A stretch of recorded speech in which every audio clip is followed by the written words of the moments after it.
Hi, this is Dan Shaw here with the Daily Reporter. I'm with Jonathan Kowalski, Executive Director of the Plumbing, Mechanical, Sheet Metal Contractors Alliance, a group that represents union contractors throughout Southeast Wisconsin. We're going to talk a little bit about his organization, its work during the COVID-19 outbreak, and some of the other initiatives it's working on. Are you hearing many reports about safety concerns, COVID concerns on job sites, or is it seem like people are, keeping their distance and it's paying off? We have not heard specifically about any positive cases, and I'm knocking on wood if you could hear it. That doesn't mean there haven't been. We heard some concerns about distancing, right? Early on, we heard some concerns about congestion in the workplace with bodies. Our contractors weren't part of any of that, but we use that as an opportunity to say, hey, everyone, remember, here's the CDC guideline. Here's OSHA. We created partnership agreements, not agreements. We created partnership letters, memos. I did that with each of the 3 business managers at 75, 601, and 18 to go out to all local members and all contractors with almost, I don't want to call it a bill of rights, but here are the standards to abide by, and here's where they come from, and here's why it's important. And the biggest thing we kept telling people is if you see something, say something. If you see something on the job site that you're not comfortable with, tell your foreman. If your foreman's not answering, then let's talk to the union leadership. The union leadership will bring that over to myself, Diane, my assistant director, associate director, or whoever else. Will then relay that to the contractor. If the members aren't safe, the whole thing goes up. It's what we preach, right? We preach through the apprenticeship training program and through our union contractor affiliates. Safety is really important to us. It's of the utmost importance. And if the members don't feel safe, then the whole thing isn't worth it. And that was hard, right? Because everyone was scared. We'd have situations where a local member would say, my wife's pregnant, or my spouse has an asthma issue or a cancer issue. If I come home from being at work, what if they get it? I mean, again, we don't know. We still don't know, but 6 weeks ago, we really didn't know, how to take care of that. And we would express to them, we understand. And different contractors approach that in different ways, but that safety has really paid off. Like I said, thus far, I don't believe we've had any incidents in any of our plans of a positive test. It's not to say people haven't been getting tested, but positive, I think we've been above it. Yeah. What was some of the other work that you're doing outside of dealing with the coronavirus outbreak? Yeah, right. What's normal life look like? You kind of touched on a few of the real key ones for us, and contractors and labor alike. Market share in Southeast Wisconsin and beyond. But how do we continue to work with developers, with general contractors at times, with governmental and other entities who are making these decisions? There is, from what I understand, a record number of referenda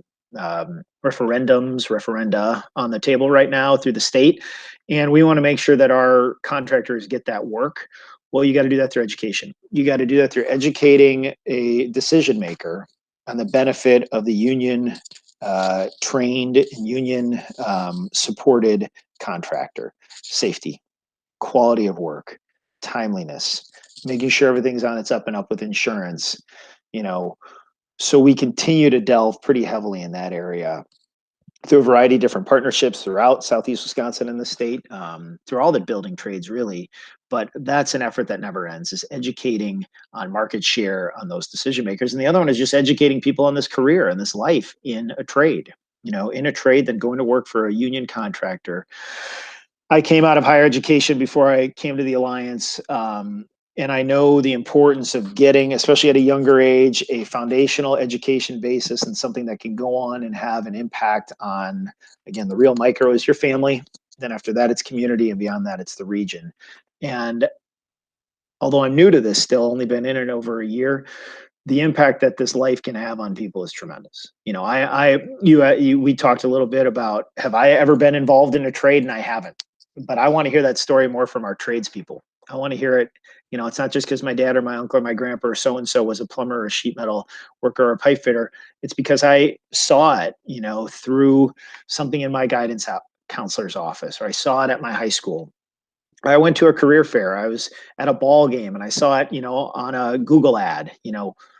We've got a program called Choose Bigger, choosebigger.com, which drives people to learn more about us in a way that we think is more appropriate and interactive for a younger person, just like you would for college. I mean, the amount of money, as you can imagine, that universities pump into trying to recruit students is tremendous. We're not going to ever be at that level, but we need to at least understand where people are going to learn about the next phase in their life and career. And we need to be really making sure that we're putting in the proper amount of resources in the right areas to make sure that recruiting the best and the brightest, at least showing them what their opportunities are, whether that's from a diversity standpoint, a gender diversity standpoint, or just kind of people who maybe had thought, I don't really know what I want to do. Well, let's talk. We're not saying let's do it, but I want you to hear about the economics. I want you to hear about the technology you're going to use in the workplace. I want you to hear about the opportunity you're going to have for growth. Just because you go to do something between the ages of 18 and 23 or 20 and 25 doesn't mean you have to set that path for the rest of your life. But this is a pretty good place to start about how to work hard, how to work together, how to communicate with people. And I'd be surprised if it hurts someone in any way to go through our program and get a taste of what we have to offer. So those are two real big ones, right? The market share piece and the education. I like to think if there is any silver lining to the current situation, it's that a job in the trades, a job in sheet metal, a job in plumbing, and a job in pipe fitting is a job that'll be there, and we've got pensions that'll take care of you. If you're on the other side of this in the non-union side, there's a lot of security that you're probably not getting that you could get over on our side of the fence. And we appreciate and encourage people to take a look at that.